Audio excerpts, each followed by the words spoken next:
우리가 지난 모임 때 2장, 3장, 4장, 출애굽기 2장, 3장, 4장을 했는데 그 3장, 4장에서 또 좀 더 다룰 내용들이 있어서 이제 오늘은 3장부터 한다고 생각을 하시면 될 것 같고요. 그러니까 지난번에 했던 내용은 빼고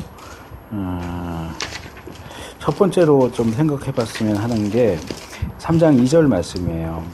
여호와의 사자가 떨기나무 불꽃 가운데서 그에게 나타나시니라. 이제 이 장면과 관련해서 5절에 이리로 가까이 하지 말라.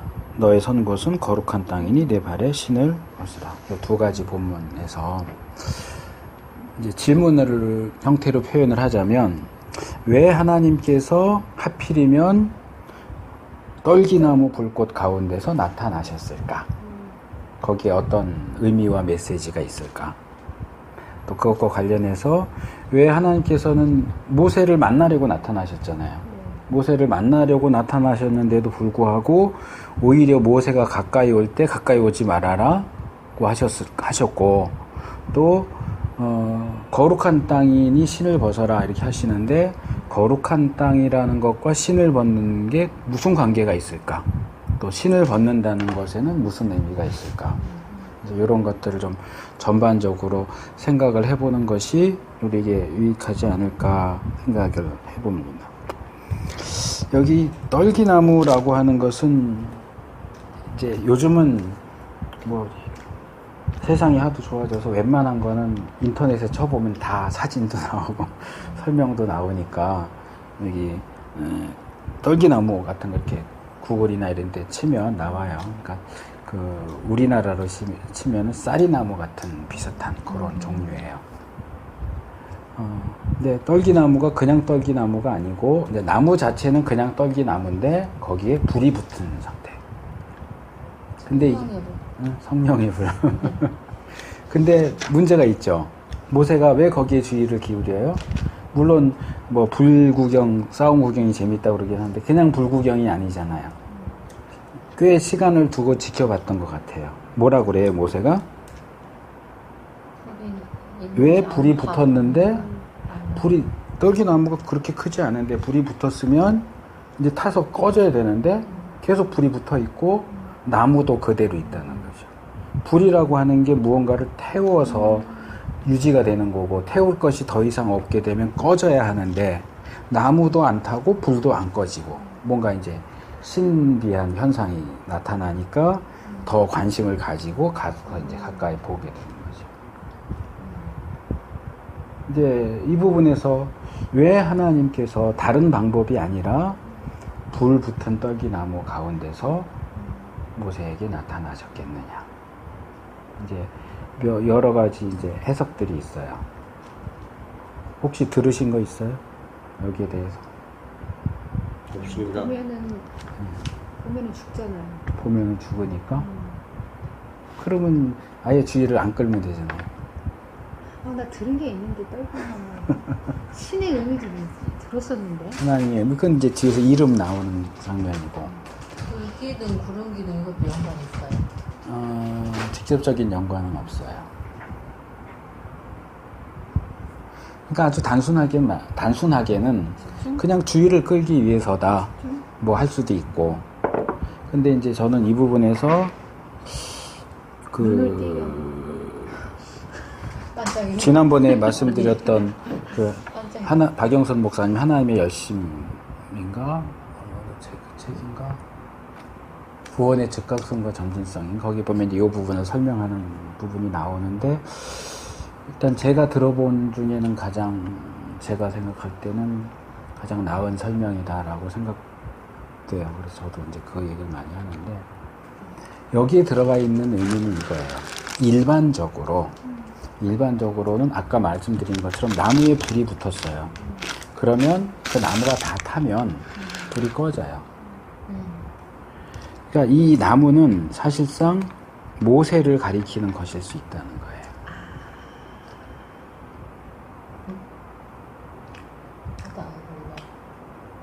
예? 왜 나는 아가 안 나오느냐고? 네. 왜 하셨어요? 나도 모르게 그냥 아니, 나 뭔지 알 것 같는데 어. 설명이 뭐라고 설명하기는 어려운데 그냥 느낌이 왔어요. 모세라고 하는 거. 네.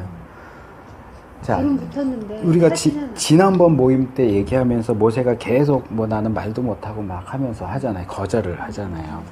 이 거절하는, 그러니까 이 전반적인 것을 이해하는 데 있어서 이 떨기나무 불꽃은 굉장히 중요한 역할을 하는 거예요. 어렸을 때 뭐 학생부나 청년부 수련회 참석하신 적 있으시죠? 네. 그러면 올라가서 막 밤에 눈물 콧물 쏟으면서 막 기도하고 뭔가 새롭게 되어서 내려오죠. 그게 약발이 얼마 정도 갑니까? 안 가지. 짧으면 일주일, 그렇죠? 길면 한 달. 그런 개념 속에서 이걸 보는 거예요. 모세가 40년 전에 이 가시나무 같은 자기 자신에게 불을 붙였어요. 내가 이 한 몸 불태워서 하나님의 백성을 구원하겠다. 근데 며칠 못 가서 꺼졌어요. 백성들하고 뭐 이렇게 얘기하는 가운데 뭐 너 애굽 사람 죽인 것처럼 나 죽일 거냐 이러니까 더 이상 구원자로서 역할할 생각을 못하고 도망가잖아요. 어쩌면 그 장면의 재현 또는 재연일 수 있다. 여기 들어가 있는 메시지는 뭐 결론적으로 말하면 이거예요. 네가 너 자신에게 불을 붙여서 너 자신을 땔감으로 써서 불을 붙이면 그거 얼마 못 가서 꺼진다. 거기에 하나님의 불이 붙어야 안 꺼지고 계속 탄다. 우린 대부분 뭐 아까도 이제 잠깐 그 전국재 소장님하고 그 얘기를 했지만 어떤 일을 할 때 그러니까 열심히 하고 뭔가 목표를 세우고 막 하는데 나 자신을 땔감을 삼아서 연료로 삼아서 막 불을 붙이면 이게 수명이 길지가 않아요. 왜냐면 내가 가지고 있는 재료는 얼마 안 되기 때문에 불이 붙기는 하는데 이게 아까 말한 것처럼 짧으면 일주일, 길면 한 달, 뭐 석 달, 이 정도, 석 달이면 정말 오래 가는 거고. 그러다가 결국 꺼져요. 나 자신의 어떤 힘과 노력과 자원을 가지고 뭔가를 으쌰으쌰 하겠다고 할 때에 이 수명이 길지가 않아요. 근데 이게 정말 수명이 길게 가려면 내가 아니라 하나님의 불이 붙어요. 성령의 불이 붙어. 근데 이 모세는 40년 전에 자기 자신에게 불을 붙여서 내가 구원자 역할을 하리라 이렇게 했더니 이게 불 금방 꺼지고 그 옛날 뭐 쉐인이나 뭐 그런 그 서부 영화 보면 좀 이렇게 망한 마을 이제 사람들도 다 떠난 그 마을 보면 바람 불면 막 지푸라기 덤불 같은 거 막 이렇게 굴러다니잖아요. 그러니까 그런 덤불처럼 돼서 40년을 미디안 광야에서 굴러다닌 거예요, 모세가. 사실은 장렬하게 불 사르고 지도자가 되려고 했는데 전혀 하나님 없이 자기 자신만을 원료로 삼아서 하려고 하니까 뜻했던 바도 이루지 못했고 그나마 왕자로서 살았던 거 다 내던지고 광야에 와서 왕자가 양치기 돼서 40년 그러고 다니고 이게 어쩌면 모세에게 주시는 하나님의 메시지일 수 있다. 그리고 이거는 모세에게만 주시는 메시지가 아니라 우리에게 주시는 메시지이기도 하죠. 우리가 뭔가 할 때 물론 이제 신명기에 가면 나오지만 모세를 통해서 하나님이 그 말씀을 하세요. 내가 한 달 동안 열심히 일하고 내 재능과 내 시간과 내 노력을 들여서 번 돈인데 왜 자꾸 내라고 그래? 하나님한테 내라고 그래? 그럴 때 하나님이 너에게 재물 얻을 능을 주셨다. 너의 생명도 하나님 주신 거고 내 시간도 하나님 주신 거고 내 능력도 하나님이 주셨는데 그게 온전히 다 자기 거인 줄로 알고 이거 내 거야. 왜 자꾸 하나님이 내 걸 달라고 그래? 이거는 아주 잘못된 태도다. 그래서 우리 자신을 원료로 삼으면 처음 시작은 뭐 으쌰으쌰 시작할 수 있겠지만 지속성에도 문제가 있고 결과에도 문제가 생겨요. 이제 모세 입장에서는 이거죠. 이제 뒤에서 계속 여기 저는 이제 여기다 체크를 해놨는데 모세가 하나님이 자꾸 얘기하시면 나 못해요, 나 못해요를 5번 정도를 해요. 계속해서. 나중에 하나님이 화를 내세요. 너무 그러니까. 그러니까 사실은 5번도 하나님이 많이 참으신 거죠. 보시면 3장 11절이 첫 번째. 내가 누군데 구원자 역할을 할 수 있겠습니까? 이게 첫 번째 거절이에요. 두 번째가 13절. 너를 보내신 하나님 신이 누군데? 라고 물으면 난 대답할 말이 없는데요. 이름이 뭔데 나를 가라고 그러세요? 아니, 두 번째 거절. 세 번째는 4장 1절. 그 사람들 내 말 안 들을 거예요. 안 믿을 거예요. 그래서 이제 뭐 뱀 뒷판을 던져서 뱀 만들고 이런. 근데 그때마다 하나님이 꾹꾹 참으면서 다 답변을 하세요. 내가 누군데요? 그러니까 내가 너랑 함께 간다. 이러시고. 이름이 뭐냐? 그러니까 우리가 아는 대로 나는 스스로 있는 자니라 알려주시죠.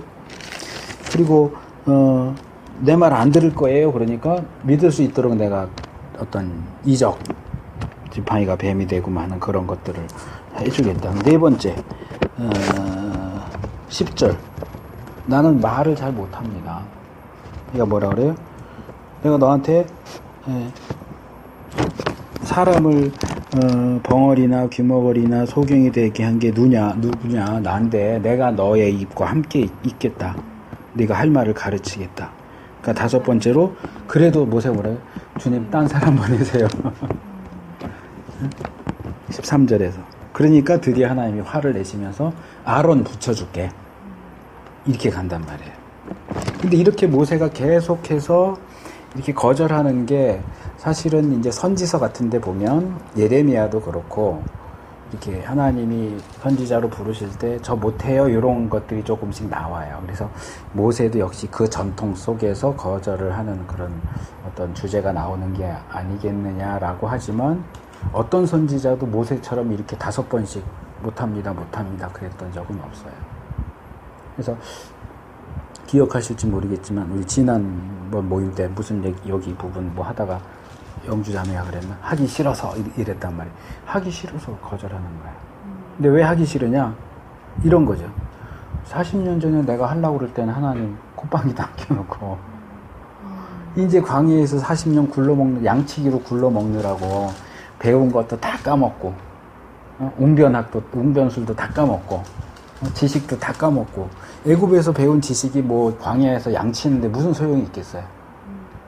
왜 이제 와서 이제 다 늙어가지고 힘도 없는데 이제 와서 하라고 그래. 내가 팔팔할 때 한다고 그럴 때 좀 하나님이 도와주시지. 그때는 안 도와주고 이제 와서 하라고 그래. 나 안 해. 이런 거죠. 그러니까 계속 거절을 하는 거예요. 계속.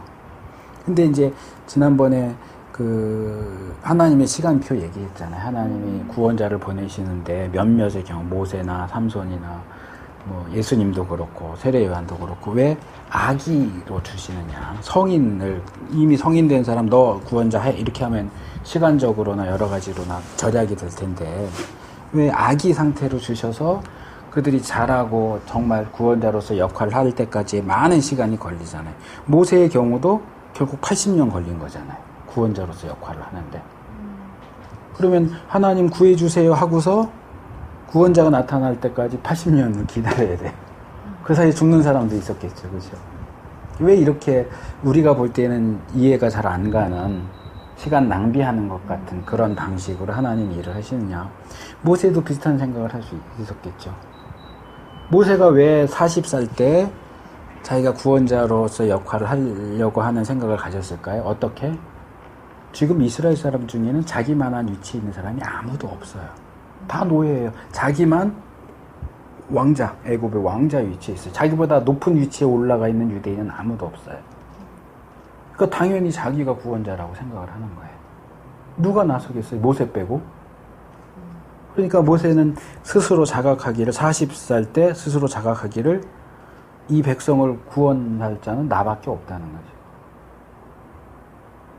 근데 이제 거기에 대한 하나님의 답은 이거죠.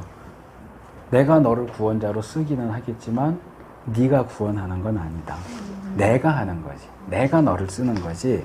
나와 상관없이 네가 구원자 하는 게 아니야. 아마 그런 점들 때문에 모세가 40살 때 하나님이 그냥 냅두신 것 같아요. 역사하시지 않고. 그러면 모세 입장에서도 기분 좋게 자기 이렇게 나설 때 하나님이 딱 힘을 주셨으면 그때 출애굽의 역사가 일어날 텐데 하나님 아무 역사도 안 하시고 모세는 그냥 죽을까봐 도망가야 하고 40년을 광야에서 양치기로 있어야 되고 근데 이게 하나님의 시간표라는 거예요. 그러면서 처음 나오는 장면이 가시나무 불꽃 가운데 나타나시고 너의 이 광야에서 40년이 뭘 의미하는지 알겠냐? 너가 지금 그 모양으로 있는 게 왜 그런지 아냐? 네 힘으로 하려고 그래서 그래. 이스라엘을 출애굽하시기 위한 그런 큰 역사도 있으시지만 모세 한 영혼도 놓치지 않으신 것 같아요. 예, 그렇죠. 모세 개인에 대한 것도 있고 더 크게 보면 하나님께서 어떤 사람을 지도자로 또는 구원자로 쓰실 때는 준비시켜서 쓰세요. 하나님이 직접 또 하시는 거니까 모든 게 한치 오차도 없이. 그러니까 준비되어야 쓰임을 받아요. 준비되지 않으면 쓸 수가 없어요, 하나님. 자기는 준비가 하나도 안 돼 있는데 의욕은 막 넘쳐가지고 나 아니면 누가 합니까? 그럼 하나님 가만 놔둔다고. 모세처럼. 모세가 40살 때처럼. 그건 네 생각이지. 그건 네 생각이지 내 생각은 달라. 너는 80살쯤 먹어야 구원자로서 일을 할 수 있어. 아직은 아니야. 그게 이제 모세의 생각과 하나님의 생각의 차이인 거죠.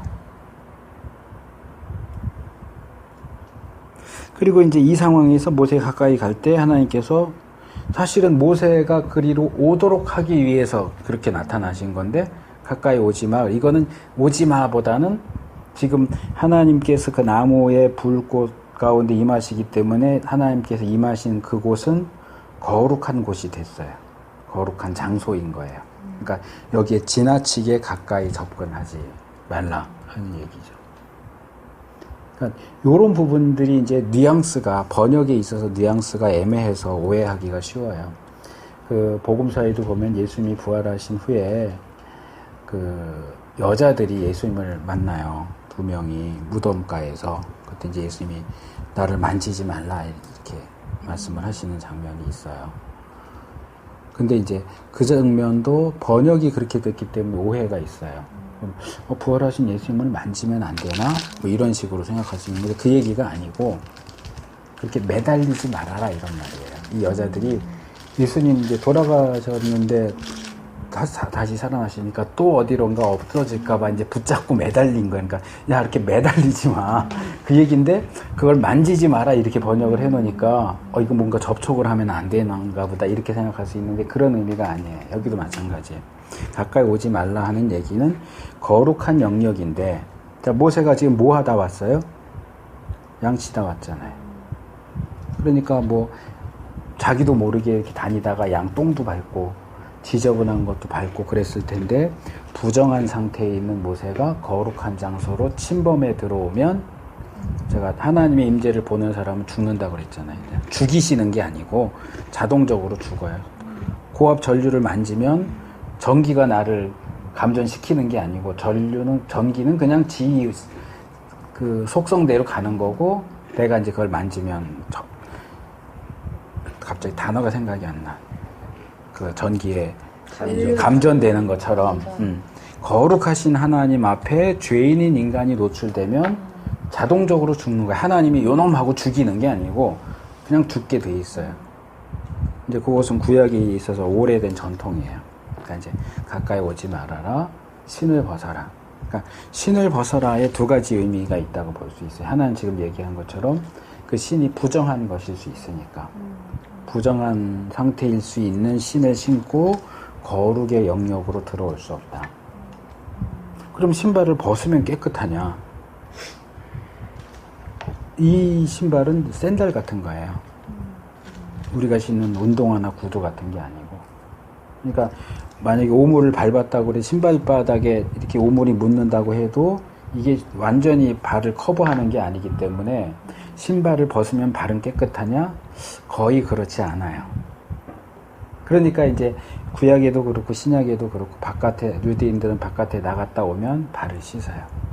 다른 사람을 자기 집에 초대하면 발부터 씻겨줘요.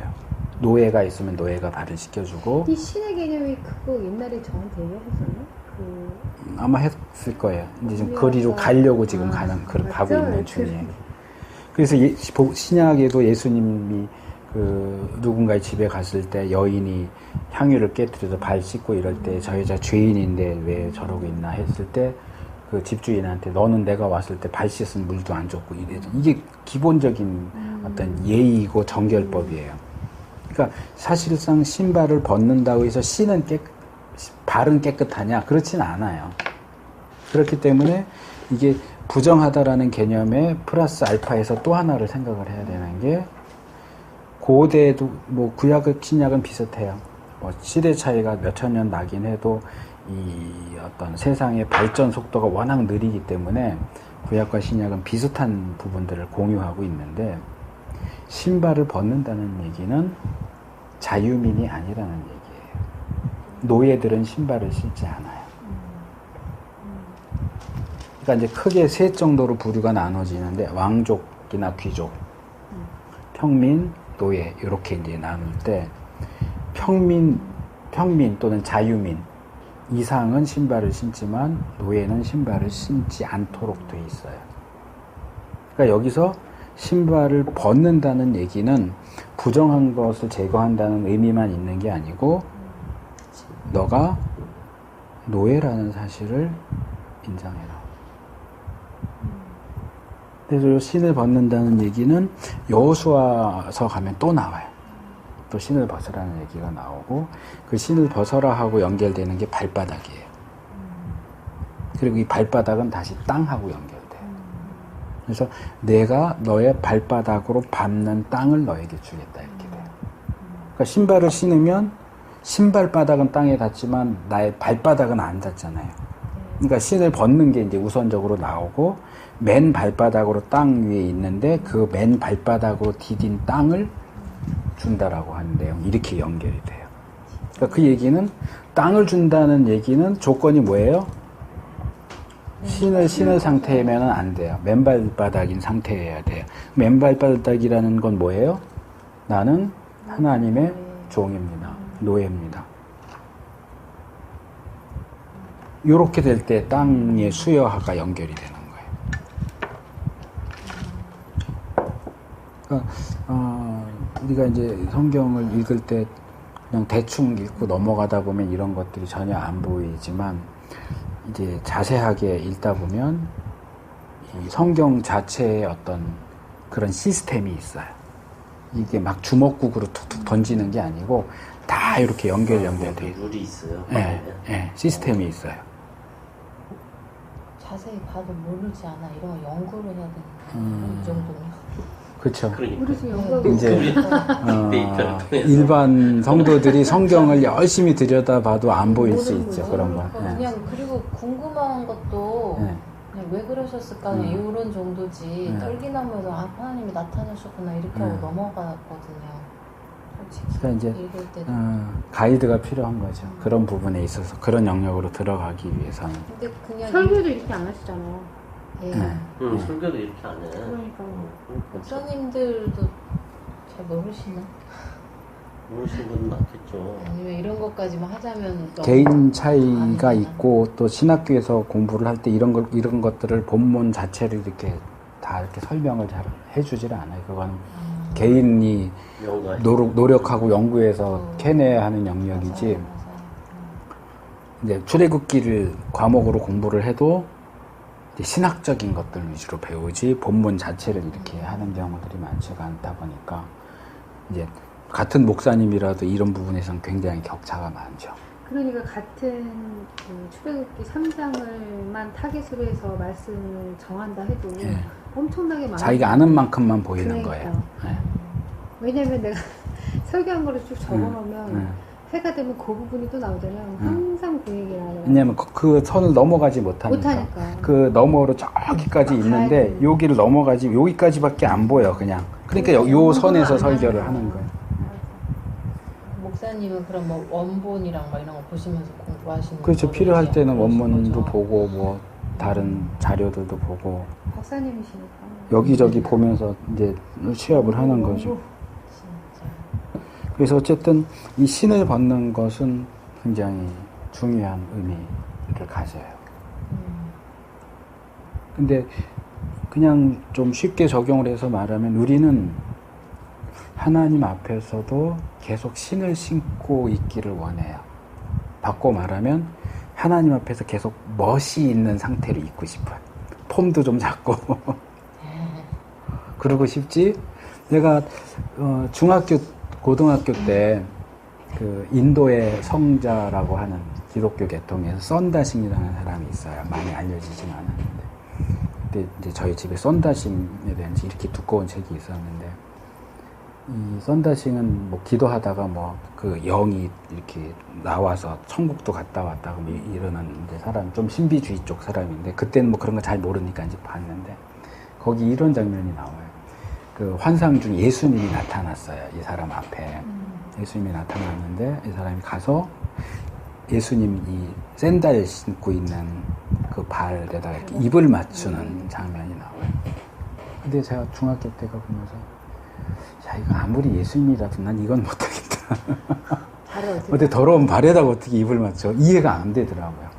여러분들이 이해가 되죠? 지금 예수님이 계시는데 썬다싱이 예수님 이 발 그냥 발등에다가 네. 가서 이제 입을 맞추는 장면이 나오는데 할 수 있겠어요? 예수님 이렇게 앞에 지금 나타나시면 네. 가서 더 할 수 있을 것 같아요. 저도 하죠. 침묵에도 나오잖아. 그 입맞추죠. 근데 어쨌든 제가 그때는 야, 내가 모태신앙이고 예수님 믿기는 하지만 야 이건 좀 심하다. 난 이건 못할 것 같다. 그때는 중학교 때. 그럴 수 있어. 왜냐면 막 갈망하고 만나고 싶고 막 그게 있으면 그런 분이 나타나는데 발등 아니라 뭐라도 못하겠어요. 근데 이제 그거죠. 제가 지금 얘기하는 것처럼 내가 믿는 예수님이고 사랑하는 예수님인데 그래도 그 예수님 앞에 내가 좀 내 자존심도 세우고 싶고 폼 잡고 싶은 어떻게 아무리 그래도 예수님이라도 그렇지 어떻게 거기에 입을 맞춰? 이랬거든요. 근데 이제 제가 대학교쯤 가가지고 이제 하면서는 그럴 수 있겠다. 그때 자존심이 세셨구나. 근데 나는 한 번도 예수님한테 좀 달라 보이고 싶고 뭐 이런 것보다는 칭찬받고 싶은 게 많아. 그 성향이야 당시. 근데 그것도 사실은 비슷한 맥락이에요. 그래요? 칭찬받고 예수님 저 봐주세요. 제가 이거 해드릴게요. 제가 이거 얼마나 잘하는지 한번 보세요. 그러니까 뭔가를 자꾸 이렇게 내보이고 싶고 인정받고 싶고 예수님 앞에 멋있게 보이고 싶고 이런 게 우리 사람 마음속엔 다 있어요. 그러니까 신을 벗는다는 얘기는 그거 다 버리는 거예요. 노예가 되는 거예요. 우리가 이제 이것도 뉘앙스가 달라요. 노예하고 종하고 좀 뉘앙스가 달라요. 근데 노예 그래야 더 확실해. 노예. 종은 뭐 이렇게 밥도 먹고 세경도 받고 하는 노예는 그런 거 없어요. 세경 받고 이런 거 없어요. 그러니까 흑인 노예 정도 생각하시면 흑인 노예 생각하시면 딱 거의 가축 취급이잖아요. 말통하는 돈. 가축 취급이잖아요. 가족도 막 찢어서 한 명은 여기 팔고 저기 팔고 그래도 어떻게 할 수 없는 노예. 노예가 되죠. 잊어먹을까봐 캐시어 들어갑니다. 떨기나무요. 그 떨기나무가 하나님께서 모세한테 시선을 끌게 하기 위함도 있다고 그러시죠. 그런 부분도 있는데요. 그러니까 떨기나무 봤어? 아니 보진 않았는데 여기 구절에서 하나님께서 나타나셔 모세가 무관심하고 그럴 수 있으니까 여기 집중하게 그럼 계신지 안 계신지 모르잖아요. 그냥 모르니까. 평소랑 똑같으면. 그러니까 저희도 하나님 계신지 안 계신지 모르는데 항상 저희한테 주셨는데 더 저희를 집중하게 하려고 그렇죠. 이런 경우가 있을 것 같다는 생각이 든 거예요. 그렇죠. 모세한테 나 여기 있어. 너 집중해. 이거 불태울 테니까 떨기나무 여기 와서 봐. 뭐 이런 분위기도 느껴진다는 얘기를 하고 싶은 거죠. 그렇죠. 어쨌든 목사님 말씀하신 거하고는 틀리잖아요. 좀 상반되지 않나요? 아니 그거는 제가 이제 처음에 먼저 1단계로 말씀을 드린 거고, 그러니까 주의를 끌기 위한 그런 것도 있고, 여기에서 더 깊이 들어가면 이렇게 볼 수도 있다. 이렇게 볼 수 있다라고 이제 여러 가지 측면을 다 얘기하는 거죠. 예. 그러니까 우리 삶 속에서도 하나님이 우리에게 말씀하시는 순간들이 있죠. 문제는 우리가 그걸 알아차리지 못하는 거예요. 예. 예. 어떤 강한 메시지를 그러니까 이런 식으로 막 나무에 불이 붙고 그러면 눈이 안 갈 수 없지만 예. 그렇지 않고 좀 일상적인 방식으로 하시면 놓치는 거죠, 우리가. 많이 놓치죠. 그러니까 깨어있으라는 말 예, 아니에요? 예. 그러니까 이제 어떤 분들이 얘기하는 걸로 하면 지금 이 공중에 전파가 계속 그러네. 오가는데 내가 라디오 주파수를 맞춰야 그 소리가 들리는 거예요. 맞추면 그 전파가 새로 생기는 게 아니고 이미 있어. 이미 있는데 내가 하나님의 음성의 주파수를 못 맞추니까 안 들리는 거예요. 없는 것처럼 생각이 들리는데 하나님 계속 말씀하신다는 거죠, 우리에게. 내가 못 들어. 그러니까 정신을 똑바로 차리지 않으면 계속 지금 말씀하시는데 그러니까 불 붙여버린 거예요. 이거 봐 인마. 그러니까 이런 케이스도 모세의 생애에서 많지는 않죠. 이런 케이스는 사실상. 예. 자주 있는 건 아니죠.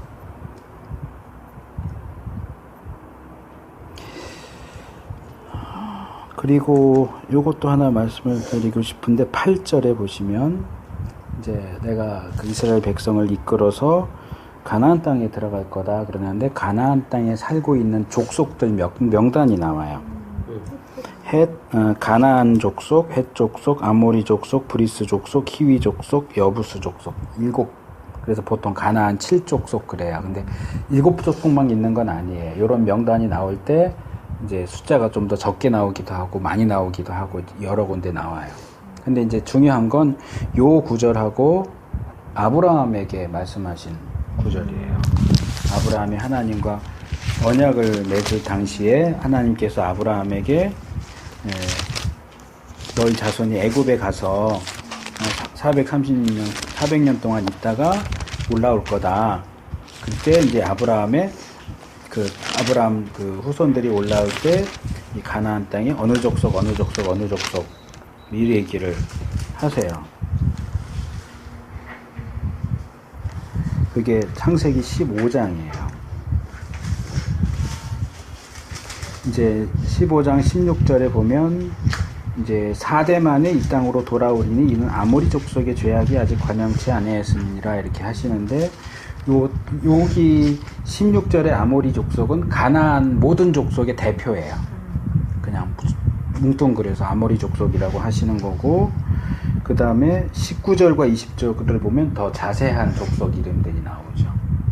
겐 족속, 그니스, 간몬, 헷, 브리스, 르바, 아모리, 가나안, 기르가스, 여부스. 여기 10개 족속이 나와요. 안 틀리시네. 익숙해지셔야 돼요. 안 틀리고 자꾸 읽어야죠. 익숙해져야죠. 거기 보면 이제 어떤 족속은 빠지고 어떤 족속은 들어가고 그래요. 근데 이 뒤에 모세오경 뒤쪽에도 있고 이제 여호수아나 이쪽에 가도 이제 이 가나안 족속들 명단이 쭉 나오는데 거기에 이제 들어가고 나오고 그래요.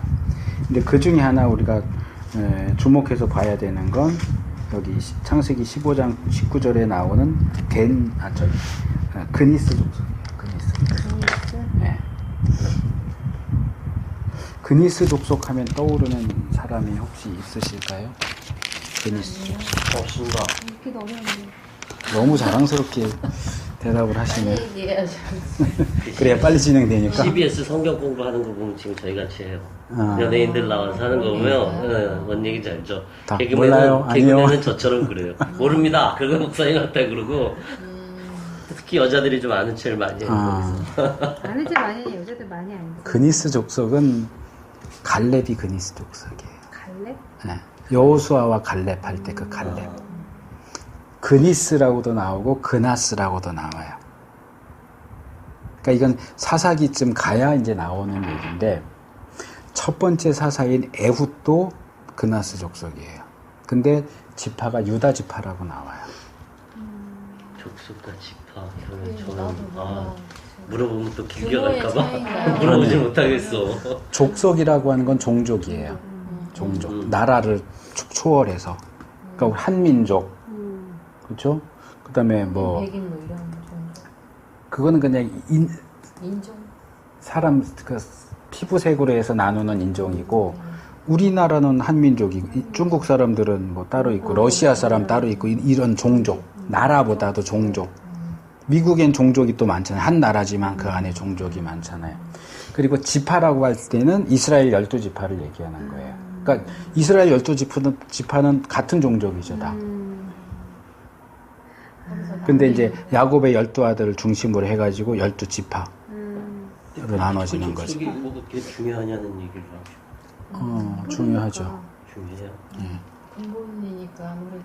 왜냐하면 이게 그 축복받은 족속이 있고 계속 그 뿌리채 계속 내려오잖아, 그죠? 뭐, 예, 그런 것도 있고, 뭐, 중간에 없어지는 족속도 있고, 그런데, 이제 중요한 건 뭐냐 하면, 아브라함 시대에 그니스 족속은 원래 가나안 땅에 사는 유대인이 아니고, 이방 민족이에요. 그래서 하나님이 아브라함 말씀하실 때는, 너희 후손이 애굽에 갔다가 4대 만에 돌아올 때, 이 사람들이 살고 있는 가나안 땅을 차지하게 될 것이다. 그러니까 말하자면, 그니스 족속도 가나안 땅에 살고 있는데 다 쫓아내고 너희가 이 땅에 들어오게 될 거야 라고 말씀하시는데 모세 시대에 오니까 그니스 족속이 목록에서 빠져요. 네. 그러니까 이 그니스 족속은 지금 가나안 땅에 살고 있는 족속이 아니에요. 아브라함 때는 가나안 땅에 살았는데 없어졌는데 어디 갔나 했더니 이스라엘 유다 지파에서 발견이 되는 거예요. 그러니까 원래 이방 민족인데 성경에 나오지 않는데 그러니까 아브라함과 모세 그 중간 어느 시대에 이미 이스라엘로 들어와 버린 거예요. 개종을 해서. 이스라엘 사람이 된 거예요. 그러니까 정복해야 할 족속 목록에서 빠지는 거죠. 그러니까 말하자면 뭐 우리나라도 뭐 축구나 야구나 이런 경우에 외국 사람인데 귀화하잖아요. 그러니까 귀화한 사람이 갈렙은 순종 유대인이 아니고 원래 이방인 출신인데 이스라엘 사람으로 귀화했는데 그러니까 우리나라도 옛날에 뭐 임진왜란 끝나고 항해라고 그래서 일본 군산대 와서 항복해갖고 조선 사람 돼서 뭐 대표적인 사람이 뭐 김충선 이 사람 원래 일본 사람인데 한국 이름을 받았거든요. 김치성 받고 그런 것처럼 원래는 이방인인데 그러니까 여호와 하나님을 믿겠다고 하고 할례 받고 유대인이 된 거예요. 유대인이 됐는데 12지파 가운데 유다 지파 속으로 들어간 거예요. 그러니까 우리가 이스라엘이라고 할 때 이스라엘은 개방 사회예요. 그러니까 굉장히 이 핏줄 중요시하고 이거 중요시할 것 같은데 이스라엘은 핏줄 그렇게 중요하게 생각 안 해요. 신앙 공동체예요. 그러니까 이방인 출신이어도 여호와 하나님을 믿겠다. 그리고 나는 유대인이 되겠다. 그러면 여호와 신앙 인정하고 남자의 경우 할례 받으면 유대인이 되는 거예요. 거기에 대해서 막 까다롭게 굴고 너는 원래 이방인인데 그런 거 없어요. 그러니까 우리나라 같은 경우는 한민족, 단일민족 해갖고 사실은 엄청 섞여 있는데도 굉장히 까다롭게 굴잖아요. 외국인에 대해서. 근데 이스라엘은 그런 게 없어요. 말씀 계속 하세요. 예? 졸려서 커피 한 잔. 그래서 이 부분을 이해하는 게 이제 구약을 계속 읽어가는 데 있어서도 굉장히 중요해요. 그래서 기본적으로는 유대인은 이방인하고 결혼을 못하게 돼 있어요. 계속 강조하죠. 가나안 사람들과 통혼하지 말아라. 지금도 그러면 그런가요? 유대인들은 이방인들하고 결혼을 못하게 그러지 않지만 자기네들 그거가 되게 강하잖아요. 프라이드가 강하지. 근데 현대 유대인들은 성경 시대 유대인하고 또 많이 달라서 부류를 얼마 전에 이제 권성달 교수님이라고 예루살렘 대학에서 히브리어로 박사 따고 오신 교수님인데 그분이 어디 글을 기고했는데 현대 유대인들에 대한 얘기를 했는데 그 유대인들은 4인가 5으로 분류를 하더라고요. 유대인이라고 똑같은 게 아니고 상당히 극소수는 정통파 유대인. 그러니까 옷도 까맣게 입고 이렇게 머리도 쓰고 되게 많아요. 이렇게 하는 사람들, 이게 정통파 유대인, 지금도 모세율법을 그대로 지키는 사람들. 그 밑에는 이제 빵떡 모자 정도 쓰는, 그러니까 생활에서까지 다 지키진 않지만 그래도 좀 전통을 따르고자 하는 그런 사람들. 또 그 중에 어떤 사람들은 완전히 그러니까 이방인하고 거의 차이가 없는. 그러니까 핏줄로는 유대인이지만 이방인과 거의 다를 바 없이 율법 신경 안 쓰고 먹는 거 이런 것도 신경 안 쓰고 그러는 자유주의적인 유대인. 뭐 이런 식으로 이렇게 부류가 많기 때문에 한마디로 지금도 유대인이 그런가요? 그러면 말하기가 좀 애매해지는 그런 게 있죠. 우리나라 사람은 어느 족속이에요? 우리 어느 족속? 우랄 알타이. 맞네. 우랄 알타이 유족수 우리 학교 다닐 때 배웠잖아. 그래? 성경에 우랄 알타이 유족수 나오나요? 안 나오죠. 안 나오죠. 뭐 전에 얘기했나 모르겠는데 뭐 단군 해갖고 단 지파 뭐 이렇게 얘기하는 분들이 있는데 그건 아니고요. 그건 전혀 아니고요. 어쨌든 그 노아 이렇게 해갖고 내려오는 그 후손 중에 하나겠죠. 아니 드시고 싶은데. 아주 상식도 좀 시원한 거 뭐. 커피 안 드시고? 아니 예 이거 더운 거 뜨거운 거지. 시원한 거. 저는 시원한 걸. 그냥 시원한 물.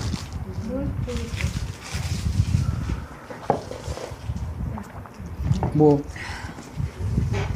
아마 노아의 세 아들 중에 셈의 후손 중에 하나겠죠. 뭐 다 거기서 나왔으니까. 근데 이제 굳이 그것을 이스라엘하고 연결시킬 이유는 없어요.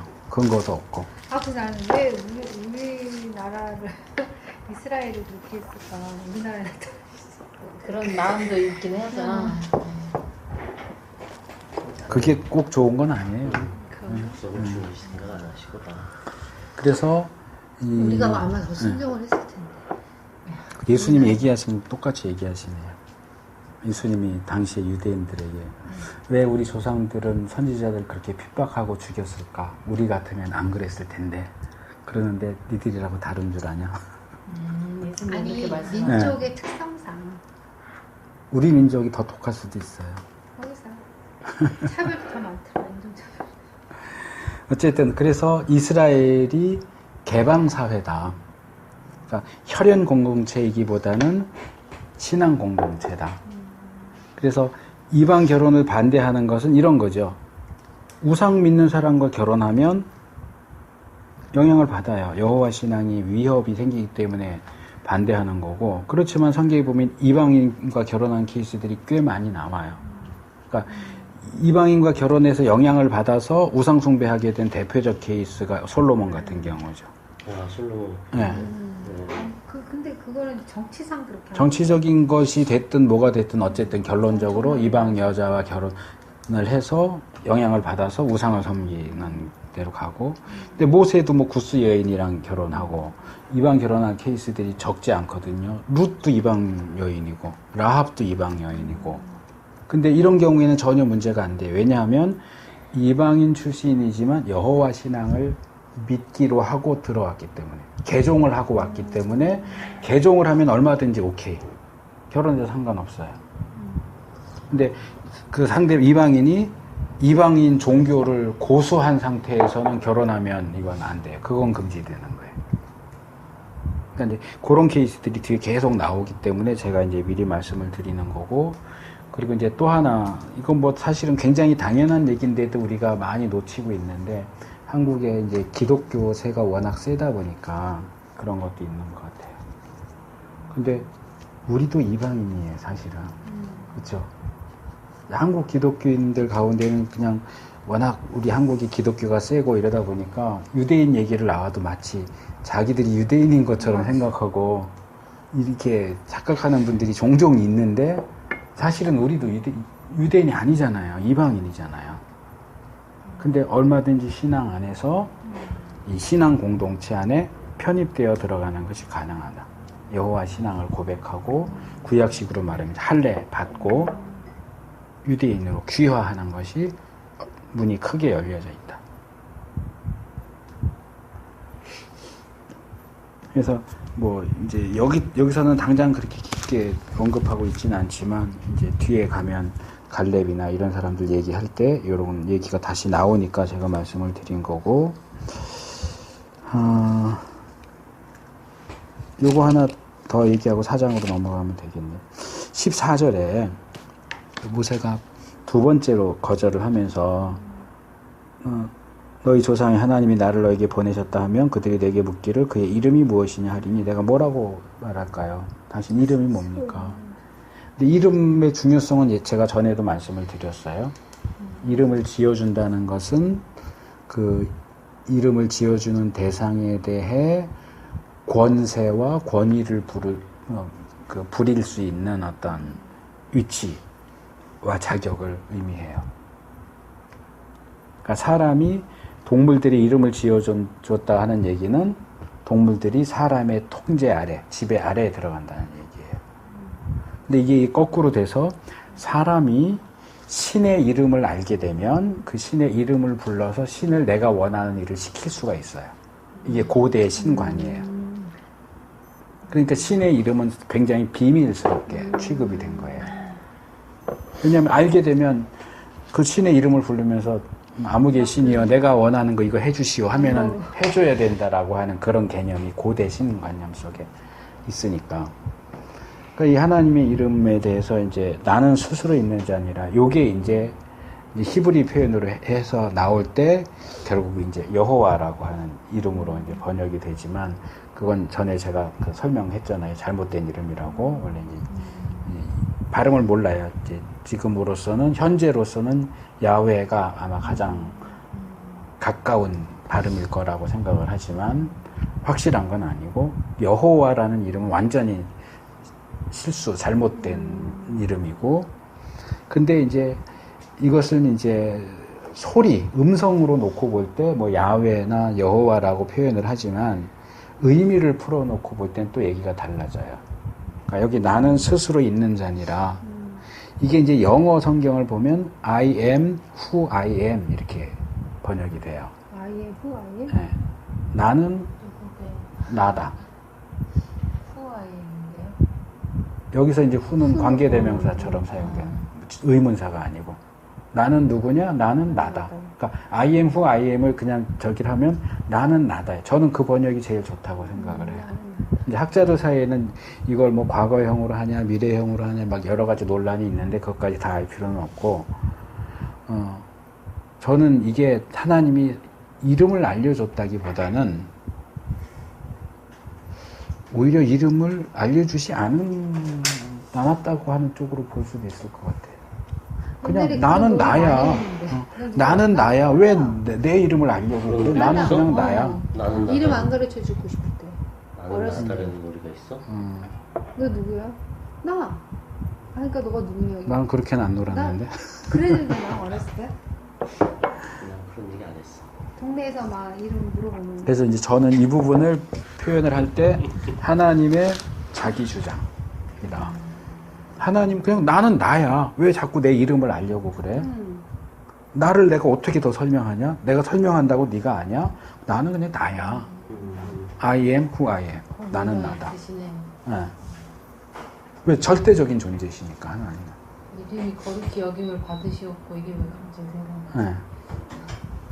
그러니까 우리 이름에도 다 뜻이 있잖아요. 그러니까 이제 그걸 풀어서 하면 지금 제가 얘기하는 것처럼 그런 게 되는 거고, 그냥 그걸 발음으로 쓰면 그냥 그게 이제 이름이 되는 거잖아요. 그러니까 이제 여호와라고 하는 그 이름은 그냥 이것을 이제 어떤 발음적인 측면에서 하는 거고. 야, 그럼 옛날 그 인디언들은 참 웃기네요. 마당 쓸고 돈 줍고 뭐.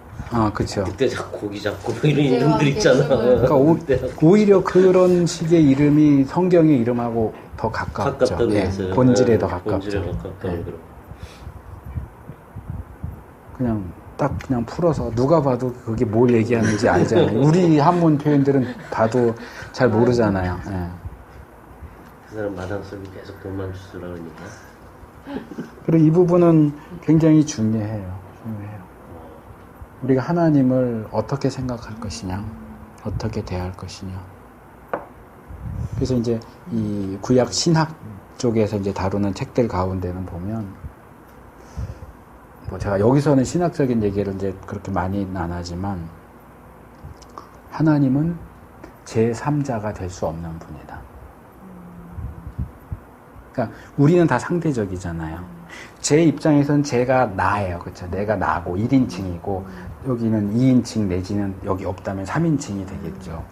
그럼 우리가 사람이 사람을 대할 때처럼 하나님을 대하려고 하면 내가 1인칭이고 하나님이 2인칭이 되잖아요.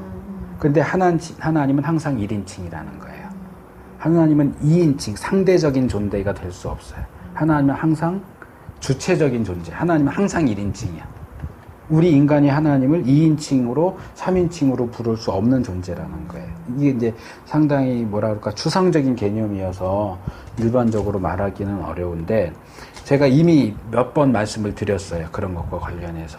예를 들면, 아브라함을 하나님이 찾아가시잖아요. 천사 둘과 함께. 그럴 때, 천사 둘은 소돔과 고모라로 떠나고, 아브라함이 하나님 앞에 서 있었다 그랬는데 그게 원래는 하나님이 아브라함 앞에 서 있었다예요. 히브리 원문에는. 근데 유대인 학자들이 그걸 바꿨어요. 왜? 하나님이 주체인데 하나님이 뭔가 부족한 것처럼 하나님이 아브라함 앞에 이렇게 뭔가 기대하는 어떤 그런 태도로 마치 종이 주인 앞에 서 있듯이 하나님이 아브라함 앞에 이렇게 있는다는 거는 유대인의 어떤 사고와 신학으로서는 받아들일 수가 없는 거예요.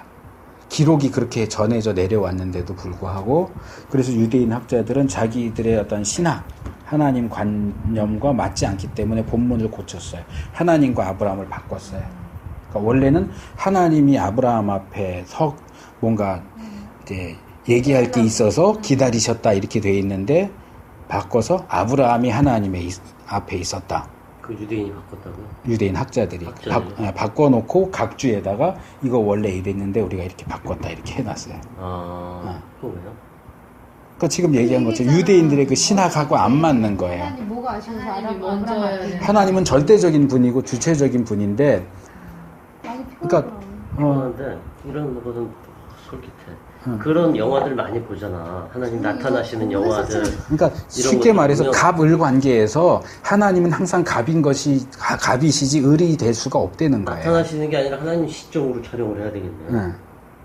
그러니까 항상 하나님이 중심이고 영화를 그렇게 하나님이 만들면. 주체예요. 그러니까 주체가 되셔야 되면. 그러니까 우리는 신학을 한다고 할 때도 하나님을 대상으로 삼잖아요. 근데 하나님은 그런 대상이 될 수 없는 분이라는 거예요. 이런 부분에서까지도. 무슨 말인지 알지? 영상으로 표현을 한대. 그러니까 그걸 이제 다르게 표현할 때 이거예요. 나는 나다. 근데 그 하나님 시점에서 보기에는 우리는 제한이 있죠. 그게 어렵죠. 어렵지. 하나님의 뜻과 생각을 모르는데 근데 어떻게 그렇게 하나님의 표현을 해야지 시점을 영상을 만들거나. 근데 전혀 마음의 불가능하진 중요가 않아요. 아닌가요? 전혀 불가능하진 않아요. 그래요? 어떻게? 이제 소설을 예를 들자면 이 작가의 시점이 있잖아요. 전지적 시점이 결국 그거거든요. 신적인. 그래. 모든 걸 다 알아요. 이 사람이 무슨 생각을 하는지, 만약에 내가 주인공이고 내 시점에서 보면 이 사람이 왜 그렇게 생각하는지, 무슨 생각을 하는지 몰라요. 근데 전지적 시점에서 보면 이 사람이 무슨 생각을 하고 있고 그래서 왜 이렇게 행동하는지를 다 그릴 수 있잖아요. 또 이쪽 사람 생각도 다 이게 신의 관점에서, 신적인 관점에서 보는 거죠. 사실 성경에도 어떤 사건을 쭉 얘기하다가 이건 사실은 이렇다는 설명이 나오잖아요. 내레이터의 설명이 나오는데, 이제 우리 신학적인 쪽에서는 그 내레이터는 결국 하나님의 관점이다 보는 거예요. 뭐 오경 같은 경우 모세가 자기 이야기를 쭉 쓰는데 중간에 뭐 설명 같은 게 나와요. 그거는 하나님 입장인 거예요. 그러니까 보통 소설에서 내레이터는 이게 뭐 추리소설 뭐 이런 데로 가면 내레이터가 독자를 속이기도 해요. 근데 성경의 내레이터는 그런 거 없어요. 100% 하나님의 입장을 보여준다 이렇게 보는 거예요. 그러니까 그런 시점에서 만약에 이제 뭐 영상을 찍는다고 하면 전혀 불가능한 건 아니죠. 그러니까 하나님이 항상 주체예요. 근데 이제 한계가 있긴 하겠지. 우리가 그걸 다 파악할 수는 없으니까. 예. 근데 이제 논픽션에서는 어렵겠지만 만약에 픽션의 세계라고 한다면 가능하죠. 얼마든지. 그렇지. 예.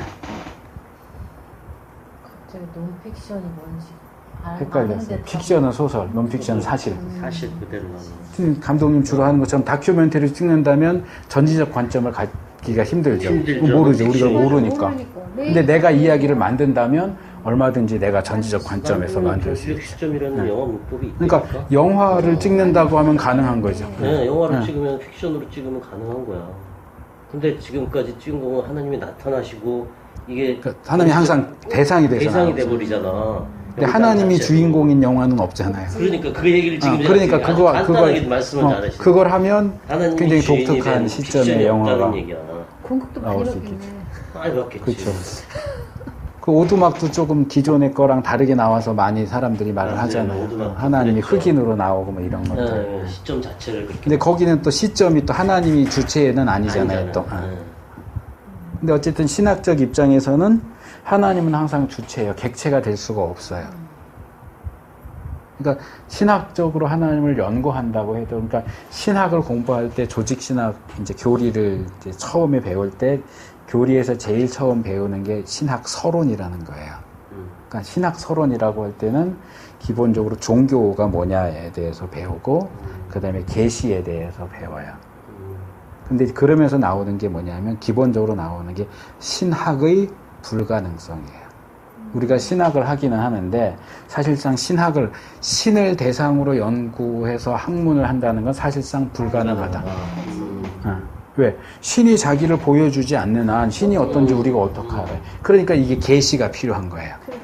그래서 그래서 계시에 근거해서 신학을 하나님이 열어 보여주시는 한계 안에서만 하나님은 이런 분이구나. 그걸 넘어서면 그건 우리의 상상인 거지 신학일 수가 없는 거예요. 그러니까 원래는 신학이 불가능한데 계시가 있기 때문에 신학이 가능해지는 거고, 그래서 신학을 할 때는 계시 의존 사색을 한다 이렇게 얘기해요.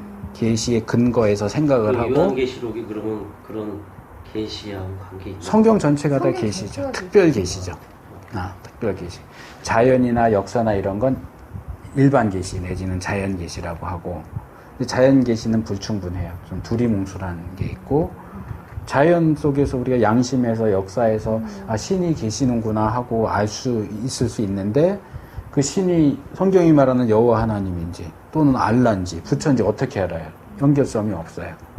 그리고 구원 어떻게 구원받는지 아무리 자연을 들여다봐도 알 수가 없어요. 특별 계시인 성경을 봐야만 예수를 믿어야 구원받는구나. 이건 자연을 아무리 들여다봐도 알 수가 없어요. 그래서 이제 신학자들은 일반 계시의 근거에서 신학을 하는 게 가능하냐 아니냐 뭐 이런 논쟁도 있는데 뭐 거기까지 갈 필요는 없고, 어쨌든 이 특별 계시 안에서 우리가 하나님에 대해서 하나님은 어떤 분이구나, 하나님 뭘 싫어하시는구나, 뭘 좋아하시는구나, 이런 것들이 그 계시 안에서. 그래서 전에도 제가 얘기한 것처럼 기도만 하는 것이 위험할 수 있다는 게 그거예요. 계시에 근거해가 내가 막 기도하다가 하나님 빨간색 좋아해. 빨간색 좋아한다니 어디 나오는데요? 아무데도 안 나와요. 근데 내가 기도하다 보니까 그렇게 깨달았어. 그게 얼마나 위험한데요. 많아요 근데. 네.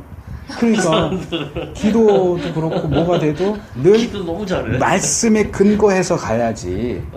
말씀을 무시하고 뭐 기도했는데 뭐 꿈을 꿨는데 환상을 봤는데 굉장히 위험한 거예요. 기도도 좋고 환상도 좋고 꿈도 좋은데 그 모든 것들을 이 말씀이라고 하는 체에 쳐서 걸러내야 되는 거예요. 말씀의 체를 통과하는 거는 오케이. 근데 걸러져서 통과가 안 되는 건 이거는 아닌 거예요. 근데 성경 말씀이 없으면 안 되는 거야. 그러니까 내 꿈이, 내 기도가, 내 환상이 성경보다 위에 올라갈 수는 없어요. 성경 위에 올라갈 수 있는 건 아무것도 없어요. 굳이 말하자면 하나님밖에는. 하나님 외에는 성경 위에 있을 수 있는 존재가 아무도 없어요. 우리가 이제 카톨릭을 반대하고 나온 것 중에 하나도 그거예요. 성경을 놓고 얘기할 때 카톨릭 교회는 성경 위에 교회가 있어요. 카톨릭 교회가. 그리고 그 카톨릭 교회 위에는 교황이 있어요. 교황이 우리는 그걸 인정할 수가 없는 거예요. 네. 교회도 인정 안 하고. 뭐. 교황이 그랬다. 교황도 그래? 그랬어. 이번 교황이? 목놓으려고 그랬어. 미친 거 아니야? 교회를, 그러니까 성당 뭐 이런 거 다 짜잡아서. 정확히 모르겠어. 조심해. 알고 나서 지금 교황이 좀 그런저런 문제가 있다는 건 제가 본 것 같은데. 거의 뭐 연예인급으로 막 그래. 후원을 많이 끊는 것 같은데. 이제 성경만 놓고 보자면, 자, 이 성경이 하나님의 말씀이에요. 그렇죠? 왜 성경이 하나님 말씀이죠? 왜 성경이 하나님 말씀이에요? 하나님의 감동으로. 카톨릭 교회에서는 뭐라고 얘기하냐면, 카톨릭 교회가 이것이 하나님 말씀이라고 했다. 했기 때문에 하나님 말씀인 거예요. 그 말 자체가 벌써 이상해. 네. 그러니까 이걸 뒤집으면 어느 날 갑자기 카톨릭 교회가 하나님 말씀 중에 뭐 예를 들어서 레위기는 하나님 말씀 아니야. 그럼 레위기는 하나님 말씀 아니게 된 거예요. 네. 이 성경 위에 교회가 있으니까. 교회가 성경보다 더 높은 권위에 있어요. 그러니까 굉장히 위험한 거예요. 근데 모르고 다니는 사람 많아요. 엄청 네. 많지. 같은 건 줄 알아요. 카톨릭도. 같은 건데 안 믿는 사람도 특히나. 같은 건데 여기는 좀 큰 집, 작은 집 뭐 그렇게 그렇지. 얘기하죠. 편하게 편하고 이제 뭔가 어떤 담배도 제재 피고 없이. 술도 마셔도 되고. 제재도 많이 없고 좀 포용력이 있고. 그렇죠. 언젠가 난 미사가 예, 제사라는 언젠가 거는 말씀드린 처음 것처럼 들었어요. 미사는 예배가 아니에요. 제사예요. 제사래. 예. 나 달라요. 전혀 달라요. 충격이었어. 앞으로 주마다 일주일 동안 하루에 그 미사를 얼마 만에 드리는 줄 알아? 그러니까 나 그 교황 오셨을 때 7일 동안 다큐멘터리 했잖아. 그렇지. 종일 앉아서 미사했어. 자, 이제 조금 돌아와서 진도를 자꾸 빼시려고 그러는데 우린 안 가려고 그래. 우리는 아까 접속부터 난 막혔어 지금. 아무도 앞에서 끌어주지도 않고 뒤에서 밀어주지도 않고 나 혼자 추진 능력을 해서 가야 돼. 우리 족속 나올 이제 오라 때부터 그래야 나는 되겠어. CBS에 그래서 들어와야. 나는 나다. 하나님의 절대적인 주권성, 주체성. 그러니까 내가 내 삶을 살고 내가 주인이 돼서 모든 것을 보지만 하나님과의 관계 속에서는 나도 객체인 거예요. 하나님이 주체예요. 그러니까 이 하나님의 절대성, 이 부분은 정말 우리가 유대인들에게 배워야 된다고 생각해요. 우리는 그런 부분에서 너무 마음대로 왔다 갔다 하죠. 날라리야, 날라리. 뭐 그런 얘기 들어보셨겠지만 이 유대인들은 이 성경 사본할 때 베꼈을 때 하나님 이름이 나오면 두 가지 전승이 있어요. 어느 게 맞는지 모르겠어요. 한 번도 써보지 않은 새 붓을 가지고 하나님 이름을 적는다거나 아니면 쓰던 붓을 다시 깨끗이 빨아서 하나님 이름을 뭐 적는다. 두 가지 이야기가 있는데 어느 게 맞는지는 모르겠어요. 근데 어쨌든 중요한 것은 그들은 성경을 베껴 쓰다가도 하나님 이렇게 나오면 옷 다시 이렇게 잘 정제하고 붓도 새로 이렇게 해서 쓰고 할 정도로 하나님에 대한 그런 존경심, 경외심 이런 부분이 있어서 철저했는데 우리는 뭐 하나님 이름 갖고도 막 장난치고 누가요? 어떻게? 뭐 영어권에서는 아예 뭐 욕할 때도 쓰잖아요. 욕을 할 때 써요? 아, 뭐 갓댐도 있고 뭐 지저스 크라이스트도 그것도 욕이잖아요. 왜 지저스 크라이스트가 욕이야? 미국 영화 보세요. 아니 이렇게 막 하다 싸우다가 뭐 지저스 크라이스트 이게 욕이잖아요. 그게 욕이에요. 맞아. 제기랄 뭐 이런 뜻. 그렇지 우리식으로 말하면. 지저스 크라이스트 슈퍼스타는 뭐예요? 그거는 뮤지컬이죠. 그거 좀 반기독교적인 약간 그런 느낌. 성격을 가진 슈퍼제기라. 웬일이니? 맞아. 오마이갓 이것도 좀 그런가요? 그렇죠. 그것도 이제 하나님이 예. 오마이갓. 그러니까 뭐 우리식으로 말하면 맙소사 뭐 이런 건데 주여 아버지 이런 거 아닌가? 주여 이거 아니에요? 아니야. 오마이갓 어떻게 뭐 이런 거 주여 아버지. 하나님 맙소사 뭐 이런 거죠. 굳이 이제 번역을 하나님 하자. 없어서. 예. 근데 그게 하나님을 부르는데 어떤 진지하게 부르는 게 아니고 그냥 수거처럼 그렇게 쓰는 거죠. 까플레스. 우리 기침하고 그러잖아. 그거는 조금 낫긴 한데 그것도 이렇게 혼이 빠져나가니까 그런 거 아니야? 혼이 빠져나게. 근데 뭐 썩 좋진 않은 것 같아요. 제가 볼 때. 그 소리도 그러니까 그 사람들은 오랫동안 기독교 문화 안에 이렇게 있다 보니까 그런 몇몇 표현들이 이제 세속화된 거지. 하나님의 이름, 예수님의 이름은 그대로 들어가지만 원래 처음에는 진지하게 사용됐겠지만 이게 이제 욕설처럼 변경돼서 이렇게 툭툭 던지는 나쁜. 제 책임만 해도 이렇게 까플레스 하니까 제 책을 못 하겠어. 근데 갚으려면 땡큐 해줘야 되고. 근데 뭐 교회 안에서도 뭐 하나님 이름 갖고 그렇게 하는 경우는 많지는 않지만 성경 가지고 이렇게 농담, 제가 여기서 얘기했나요? 얘기했던 것 같은데 한 작년인가 누가 제가 직접적으로 아는 목사는 아닌데 페이스북에 이렇게 연결돼 있으니까 어느 목사인데 올렸어요. 찬양팀의 실수 이렇게 해가지고. 그러니까 요즘 일반적으로 교회에서 할 때 이렇게 쏴주잖아요, 프로젝트. 근데 타이핑을 잘못한 거야. 기억나시죠? 전능하신 하나님 찬양인데 니은이 빠졌어. 전능하신 하나님. 근데 이걸 웃기다고 올렸어, 목사가. 내가 미쳤다고 그랬어. 미쳤다 진짜. 그게 웃기냐고. 그걸 그러면 이거 실수했다 고쳐야지, 이거 웃긴다고 아니, 보세요. 알아도 좀 창피할 일이. 그러니까 그걸 목사가 어디선가 해갖고 그걸 올렸더라고. 이게 생각이 없는 거야. 생각이 없는 거야. 이런 그런 시점으로 보면 영화를 만들면 안 돼. 위험만 하는 거야. 그러니까 뭐 다른 건 둘째치고 하나님에 대한 경외심이 없는 거예요. 아니 자기가 믿는 하나님이 전능하신 하나님이 됐는데 뭐가 웃겨요? 실수일 수도 있고 그렇다 이렇게 할 수는 있는데 하나님을 웃음거리로 삼는 거라고 저는 그건 생각을 진짜 너무 해요. 가볍다. 근데 얼마 지나서 내렸더라고요. 그래서 또 못 찾았어요. 올릴 때는 딱 올라온 건 딱 봤는데 그 다음에 찾으려고 하니까 없더라고. 교회 이름 알아라. 그러니까 우리가 하나님을 대할 때 좀 더 진지하고 이럴 필요가 있어요. 너무 장난스럽게 이렇게 하는 거는 좋지 않습니다. 그 다음에 모세의 그 거절에 대한 얘기는 이제 아까 제가 5번 이렇게 한 거 나오죠. 그러니까 이 모세는 싫은 거예요. 뭐 실제로 뭐 지난번 얘기에 나왔던 것처럼 40년 동안 양치기로 살다 보니까 뭐 자존감이 떨어졌을 수도 있고 뭐 실제로 이렇게 말 잘했었는데 뭐 누구랑 말해요? 양이랑 말해요. 뭐 어떤 능력도 떨어질 수도 있고 뭐 여러 가지 다 이렇게 종합적으로 있겠지만 사실은 제가 볼 땐 가장 핵심적으로는 싫은 거예요. 내가 40년 전에 할 때는 하나님 쌩 까놓고 인제 와서 진짜 다 늙어가지고 힘도 없는데 뭐 하라고 그러면 근데 그게 하기 싫을까? 하기 좋았으면 이러진 않았겠죠. 적어도. 부담은 됐을 수도 있을 것 같아요. 그러니까 하기 싫다기보다는 이 나이에 뭘 또 그걸 해야 되는 의무나 자신감이 없는 거 아닐까? 그러니까 그런 측면도 뭐 없다고 말할 수는 없는데 제가 볼 때는 가장 큰 거는 싫은 거예요. 제가 볼 때는. 근데 그거를 자기가 하는 게 아니잖아. 그러니까 우리는 그럴 때는 부족하지만 저를 사용하세요 하고 하잖아. 모세가 신앙이 좀 부족하지 않았나? 전화 왔네요. 네?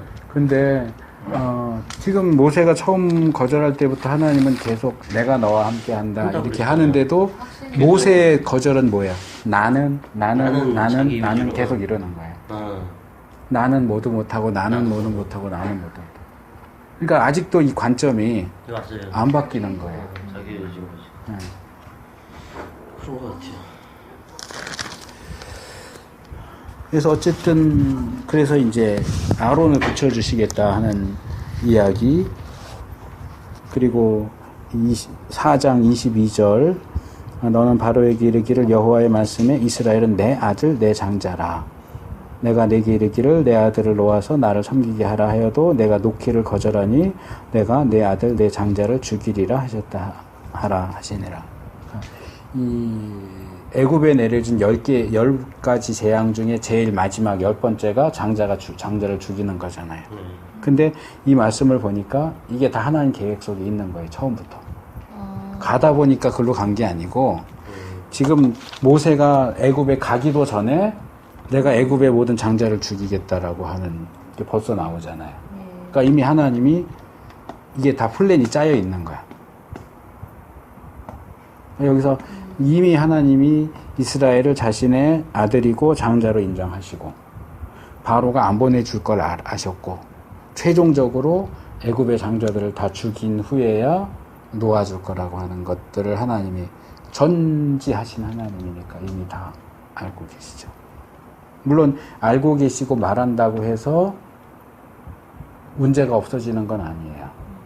금방 감독님 얘기한 것처럼 하나님이 그래 내가 뭐 네 혼자 하려는 게 아니고 내가 같이 갈게 내가 할게 해도 모세는 하나님은 생각이 없고 계속 나는 이런다고요.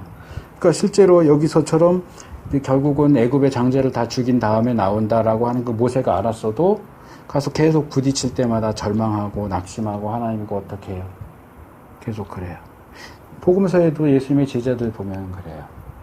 마가복음 같은 경우 3번 예수님이 예고를 하세요. 제자들한테 나 죽었다가 부활할 거다라는 얘기를 3번에 걸쳐서 얘기를 하시는데 항상 예수님 말씀하실 때는 2가지를 같이 얘기하세요. 하나는 내가 잡혀서 고난당하고 죽을 것이다. 그리고 사흘 만에 다시 살아날 것이다. 이 2개를 얘기하시는데 제자들의 반응을 보면 사흘 만에 살아나신다는 전혀 한 번도 들어보지 못한 것처럼 반응을 해요. 예수님 죽는 것에만 꽂혀 있어. 그래서 죽으시면 안 돼요. 그러니까 모세 같은 경우도 이미 다 하나님이 말씀을 하셔서 들었는데도 하나님이 하신다. 이렇게 해서 이렇게 된다 하는 거는 다 잊어버리고 가서 이렇게 한번 부딪힐 때마다 널브러지는 거예요. 하나님 어떻게 해요? 이미 다 얘기가 다 됐는데도. 우리가 똑같잖아요. 우리랑 똑같죠. 우리가 어떻게 살 것인가, 어디로 향해서 가야 되는가, 어느 정도 기본적인 마스터 플랜을 들어도 맨날 순간순간마다 가서 꽝 하고 부딪히면 정신 별 삥삥 돌면서 이거 어떻게 해야 되지? 어디로 가야 되지? 이미 다 모르는 게 아니야. 어느 정도 아는데도 불구하고 또 낙심하고 원망하고 하나님 어떻게 해요? 하나님 나를 왜 이런 데 보내셨어요? 이러고. 그러니까 어제의 어려움, 오늘의 어려움이 항상 있었을 때마다 하나님이 이 어려움을 통해서 저한테 뭘 깨우치게 하십니까? 하고 기도하고 그러지 않습니까? 네. 그런 식으로 성경 말씀 안에서도 사실은 어떤 말씀하신 대로 성경을 우리가 막 분석하고 이런 걸 떠나서 말씀하시는 게 있으실 거 아니에요. 모세를 통해서. 근데 처음부터 저는 아까 떨기나무 그 부분에서도 그런 부분이 더 이렇게 와닿았어요. 저한테는. 각자 성경에 보는 시선들이 다 있잖아요.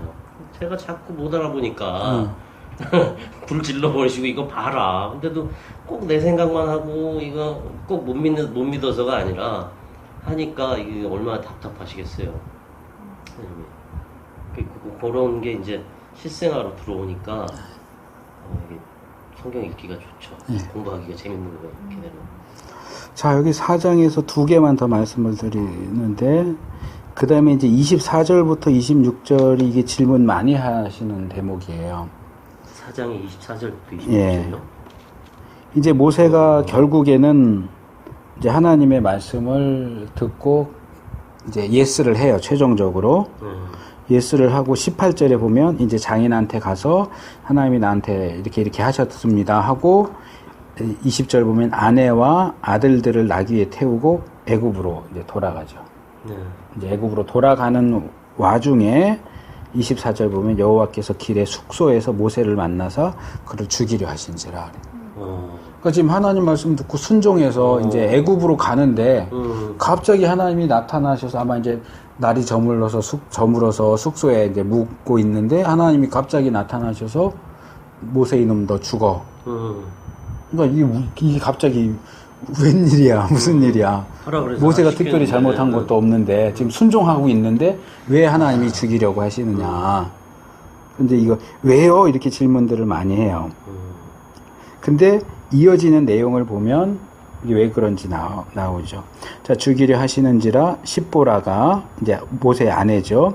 차도를 취하여 그 아들의 양피를 베어 모세의 발 앞에 던지며 가로되 당신은 참으로 내게 피난 편이로다 하니 여호와께서 모세를 놓으시니라. 그때 십보라가 피난 편이라 하면 할례를 인함이었더라. 그래서 아내와 아들들을 다시 장인한테 보내고 모세가 혼자 가요. 애굽으로. 그러면 지금 하나님께서 숙소에서 모세를 만나서 죽이려고 하신 이 사건은 결론적으로 말할 때 할례의 문제 때문이다라고 우리가 볼 수 있겠죠. 그게 그렇게 죽일 예, 일인가? 이 사건이 뭘 의미를 하느냐. 자, 그러려면 일단 할례가 뭐냐가 먼저 나와야겠죠. 할례가 뭐예요? 이스라엘 백성에게 있어서 할례는, 자, 이거 이미 다뤘던 건데 잊어버렸을 테니까 다시 창세기로 돌아가 봐요.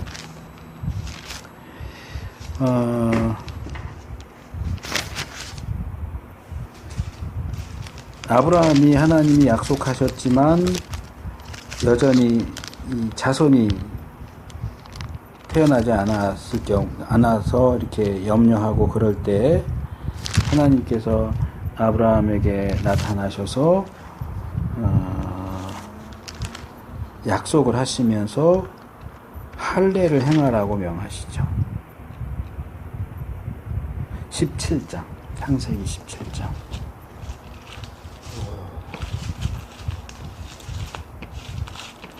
10절. 너희 중 남자는 다 할례를 받으라. 이것이 나와 너희와 너희 후손 사이에 지킬 내 언약이니라. 너희는 양피를 베어라. 이것이 나와 너희 사이에 언약의 표징이니라.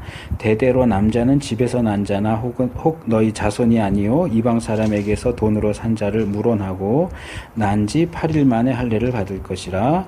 너희 집에서 난 자든지 너희 돈으로 산 자든지 할례를 받아야 하리니 이에 내 언약이 너희의 살에 있어 영원한 언약이 되려니와 할례를 받지 아니한 남자 곧 그 양피를 베지 아니한 자는 백성 중에서 끊어지리니 그가 내 언약을 배반하였음이니라. 여기 이 백성 중에서 끊어진다 하는 얘기는 더 이상 이스라엘 백성이 아니야 그 얘기예요. 바꿔 말하면 구원 못 받아 지옥 가 그 얘기예요. 아브라함의 자손 남자는 난지 8일 만에 할례를 받아야 돼요. 안 받는다면 혈통적으로는 아브라함의 후손이지만 하나님 보실 때는 더 이상 아브라함의 후손이 아니에요. 구원받은 하나님의 백성이 아니에요.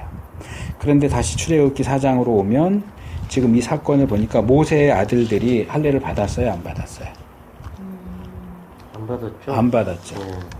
이미 받았으면 또 뭔가를 할 수 없잖아요. 안 받았어요. 왜 안 받았을까요? 상황이 안 됐나?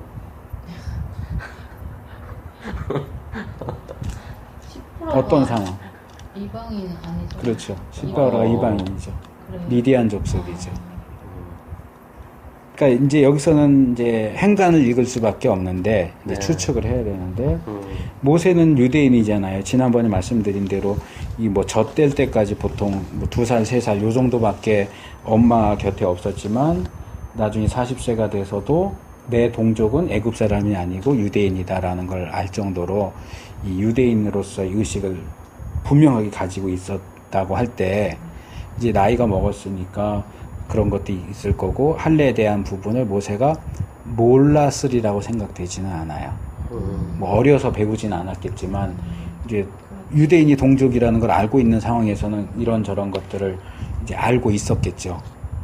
근데 지금 도망 나와서 이방인 여자와 십보라와 결혼을 해서 아들을 낳았는데 모세는 할례를 하고 싶었겠죠. 자기 아들들에게. 근데 못했다고 한다면 이유가 누구한테 있었겠느냐? 십보라한테 있는 거죠. 그렇겠죠. 이방 여인인 십보라는 아마도 할례 의식을 야만스러운 행동이다 라고 생각을 해서 반대했겠죠.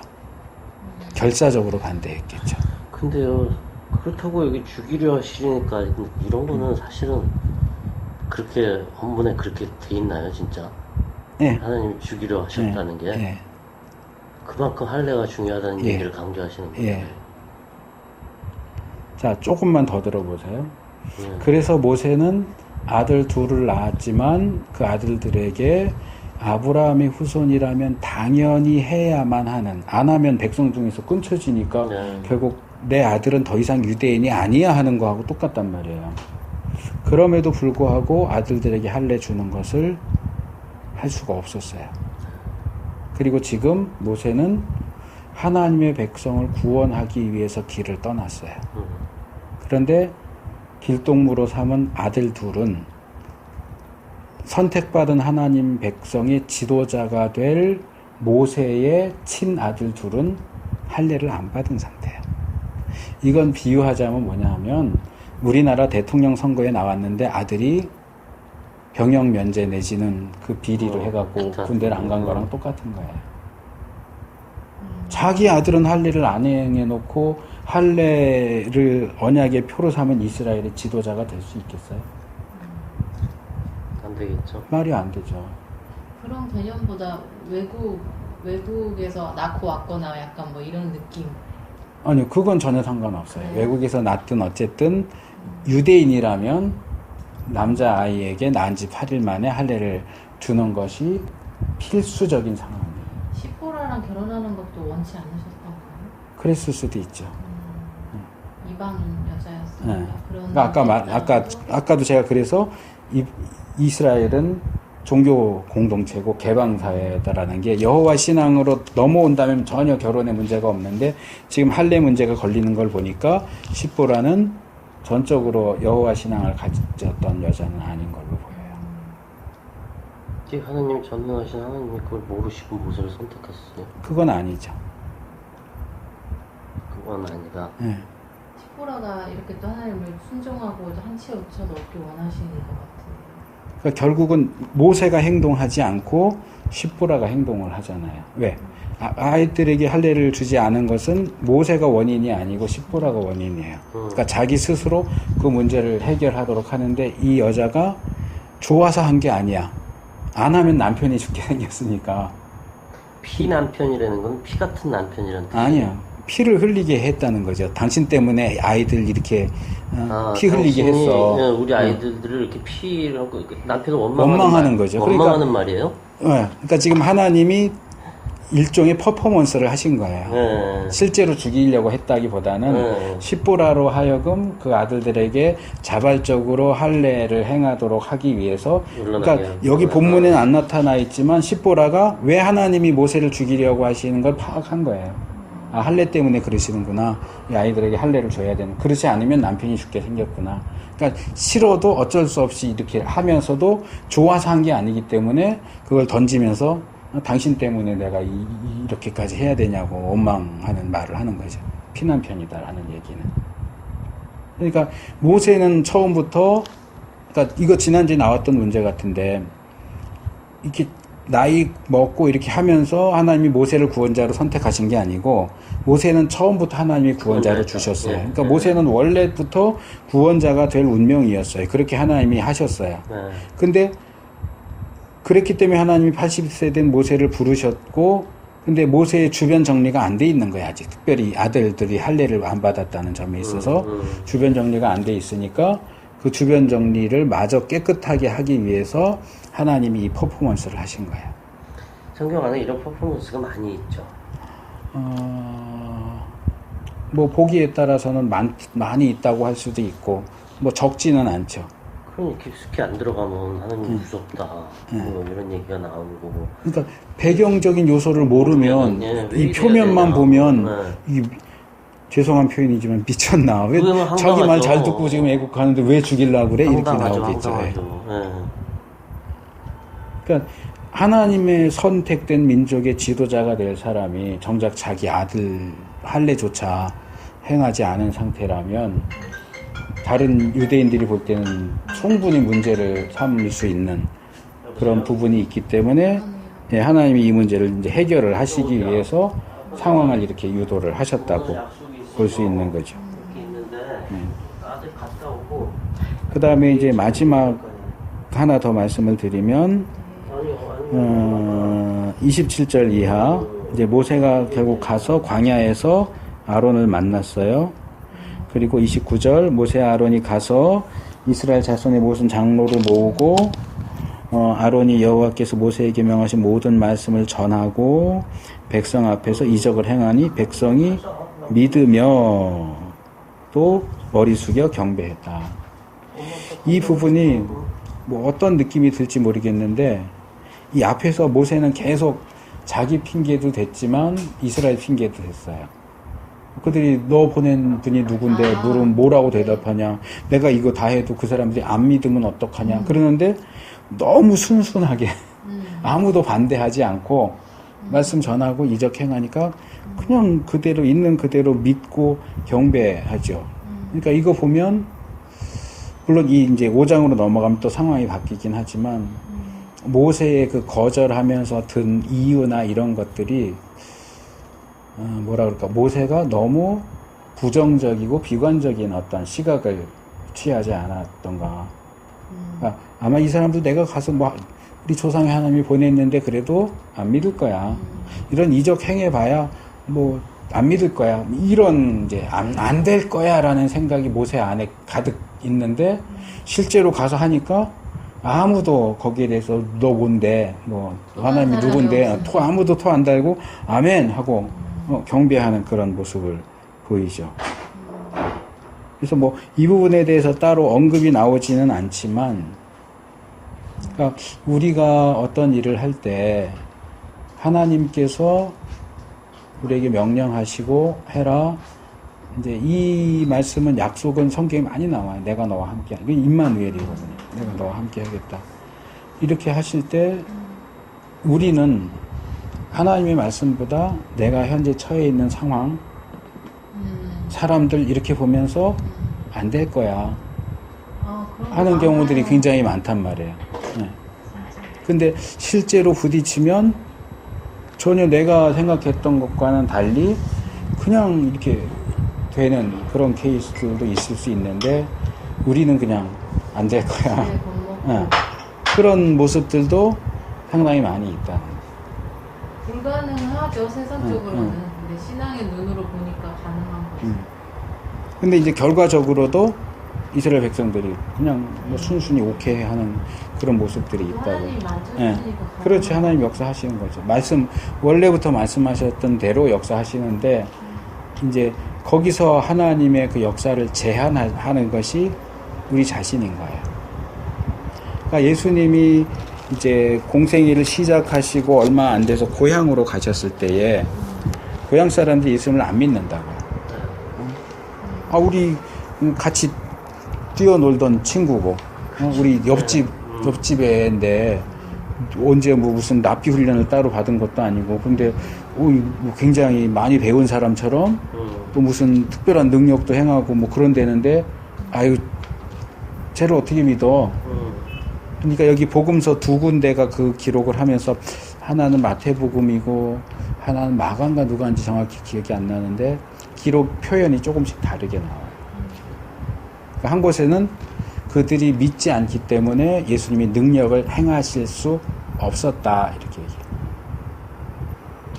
또 한 곳에서는 그들이 믿지 않았기 때문에 예수님이 많은 능력을 행하시지 않으셨다. 이게 행하실 수 없었다와 행하시지 않았다는 전혀 뉘앙스가 다른데, 복음서 기자가 이제 보는 시각에 따라서 한 사람은 못했다라고 표현을 했고 하나는 안 하셨다 이렇게 표현을 하는데, 엄밀히 말하면 안 하신 거죠. 못 하시진 예수님이 하나님이신데 뭐 안 믿으면 뭐 아무리 능력이 많아도 못해. 능력 발휘를 할 수가 없어. 이거는 말이 안 되죠. 믿든 안 믿든 예수님이 원하시면 능력을 발휘하실 수 있었겠지만, 그것을 강하게 강조하다 보니까 못했다 이렇게 이제 표현을 하는 거고, 조금 더 이제 이성적으로 표현할 때는 안 하셨다.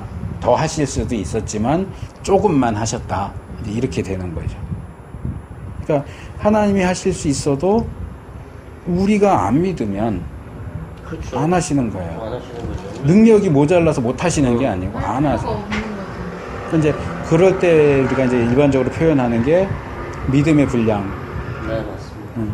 믿음의 분량. 우리가 얼만큼 믿느냐에 따라서 하나님의 역사도 그만큼 가요. 내가 조금 믿으면 하나님도 역사를 조금밖에 안 하세요.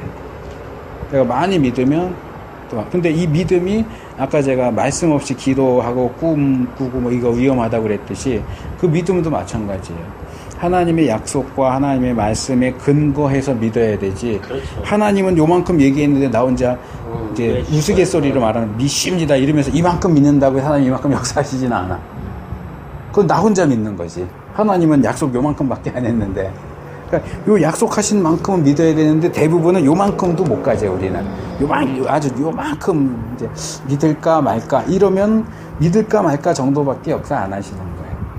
또 그렇다고 해서 막 뻥튀기해서 하나님은 뭐 10개밖에 안 했는데 1000개 뭐 그러면 믿음이 좋은 것 같지만 사실은 그건 믿음이 좋은 게 아니고 너무 나가는 거죠. 입을 크게 벌리라고 하셨잖아요. 근데 그것도 하나님의 그 약속 안에서- 한도 내에서. 그죠? 네네. 예. 우리가 가끔가다 하나님의 약속을 넘어서서 이렇게 하는 경우들이 앞서가지 있기 않고. 때문에 예. 그러니까 하나님과 보조를 맞추는 것이 굉장히 중요하죠. 그러니까 자꾸 들어야 돼요. 아까 말한 것처럼 하나님과 듣고 소통하면서 하나님이 어디까지 말씀하시는가. 그러니까 이건 이제 성경에 대한 관점이지만 칼빈이 그 얘기를 해요. 예. 성경이 가는 데까지 가고 성경이 멈추어 서는 곳에서 멈춘다. 성경이 가는 데까지 안 가는 경우도 있어요, 우리가. 그러니까 하나님 약속 이만큼인데 우리가 요만큼 믿으면 요만큼밖에 못 받는 거예요. 근데 성경이 여기서 멈췄는데 나는 더 가는 거예요, 또. 그럼 아무리 더 가봐야 소용이 없어요. 그러니까 딱 성경과 보조를 맞춰서 성경이 가는 하나님이 약속하시는 데까지 가고 하나님 약속하지 않으신 것은 일단 밀쳐놔야지 그걸 막 이렇게 오버해갖고 가는 것도 좋지 않고. 그러면 사실은 그 과거하고 이렇게 돌이켜봤을 때요. 공부를 하고 이러면서 매일매일 역사하는 걸 느낀다. 하나님께서요. 네. 그렇다면은 많이 저는 그만큼 성경에 공부한 만큼 다가서고 있는 거네요. 매일매일 감사를 떠나서 반 정도, 네, 절반 오늘도 정도 역사하셨구나. 얘기할 수 있어요. 예, 내일 어제도 하셨구나 이런 걸 계속 느끼거든요. 예. 삶 속에서 큰 일이 아닌데도 느끼는 거예요. 그게 은혜로 이렇게 예. 하나님이 문이 열리는 거라고 봐요, 저는. 그러니까 이제 구원과 관련해서 할 때 죄인인 인간은 하나님에게 도달할 수 없어요. 인간이 하는 어떤 수단도 우리를 구원하게 할 수 없어요. 예수님이 십자가를 통해서 죄인인 인간이 하나님에게 갈 수 있는 다리가 놓아졌죠. 다리가 놓아졌다고 해서 여기 있는 사람이 갑자기 일로 넘어가는 게 아니에요. 다리만 놓아진 거예요. 그 다음에 내가 이 다리를 통해서 건너가야 되는 거예요. 그러니까 깨달음, 공부를 통해서 뭔가 깨달았다 하는 얘기는 다리가 열려진 거고 다리가 놓아진 거고 문이 열려진 거예요. 제가 절반 정도라고 하는 건 그거예요. 그 다음엔 내가 그 열린 문을 통해서 놓여진 다리를 통해서 여기 넘어가야 나머지 절반이 완성되는 거예요. 그러니까 배웠다고 해서 다 되는 게 배웠다는 건 50%. 그러니까 배웠으니까 배우기 전에는 완전히 제로였는데 배웠으니까 50%가 된 거고 나머지 50%는 내가 채워야 되는 거예요. 배웠으니까 알았으니까 해야죠 이제. 전에는 몰랐으니까 안 했어. 그래서 기독교가 체험하는 네. 중 그렇죠. 배우는 걸로 끝나지 않아요. 우리 기독교 신앙은. 배워서 알았으면 해야죠. 순종해야죠. 아, 하나님이 이런 분이구나 하고 알았다고 해서 그냥 아 그런 분이구나 하고 알았다고 해서 역사가 일어나는 건 아니고 그 길을 통해서 하나님께 가까이 가야죠. 그 가는 건 내가 해야 하는 영.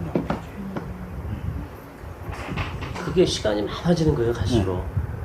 작년 틀리고, 그저께 틀리고, 똑같은 일상생활인데도 틀려지더라고요. 예, 역시. 그렇죠. 그게 신앙적으로도 그렇고 일반적으로도 그런 거죠. 모르면 내가 알고 있는 영역만큼밖에는 보이지 않아요. 근데 배우면 배우는 만큼 이렇게 넓어지잖아요. 영역이. 네. 넓어지고 그전엔 봐도 뭔지 몰랐는데 이제 배워서 알았으니까 아 그게 보이는 거고. 근데 보인다고 다 내게 되는 건 아니거든요. 그 가능성이 열리는 거지. 내가 더 잘 믿을 수 있는 가능성이 열리는 거고 그걸 비틀어서 뒤집어서 말하면 그만큼 더 내가 책임을 져야 되는 거예요. 아, 책임을 져야 많이 아는 자에게는 많이 맡긴 자에게는 많은 것을 찾아야 적게 맡긴 자에게는 적은 것을 찾으시고 그러니까 그러면 아예 안 배우는 게 낫겠네. 그건 또 하나님 원하시는 게 아니에요. 아이가 태어났는데 잘하면 뭐해 공부해야 되고 학교해야 되고 힘든데 안 잘할래. 소극적인 거죠. 완전히. 아이가 1년 돼도 안 잘, 그대로 갓난아기고 10년 돼도 갓난아기면 그게 부모 입장에서 얼마나 안타깝고 그런 믿는 사람들이 뭐 많이 알아봐야 뭐 죄나 더 짓고 힘들기만 하고 나 안 배울래. 뭐 하나님이 보실 때 영적인 갓난아이가 태어났는데 10년이 지나고 20년이 지나도 계속 갓난아이로 있는 거예요. 그건 슬픈 일이죠. 부모 입장에서는. 자라야죠. 자라서 시집가고 장가가고 자기도 또 애를 낳고 해야 되는데 힘드니까 나 안 잘할래. 그러면 그 말이 안 되는 거지. 그만큼 하나님이 우리를 어른 취급하시는 거예요. 그만큼 더 배워야 되고. 그래서 히브리서 기자가 책망을 하잖아요. 너희가 믿은지 오래됐고 이미 선생이 돼야 하는데 아직도 기초를 쌓아야 될 그런 자리에 있다는 게 말이 되냐. 히브리서 기자라는 게 무슨 히브리서 기록자. 아, 기록자. 네.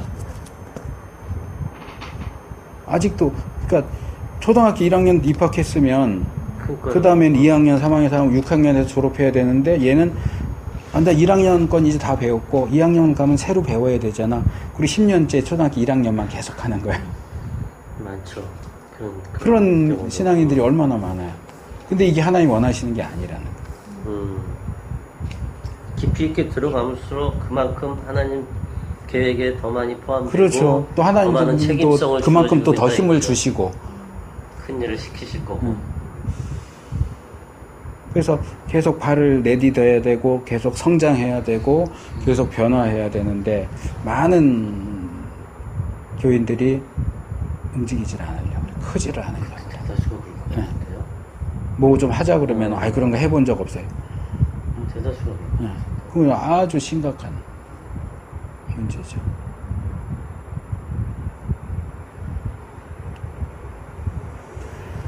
자, 오늘 여기까지 하죠.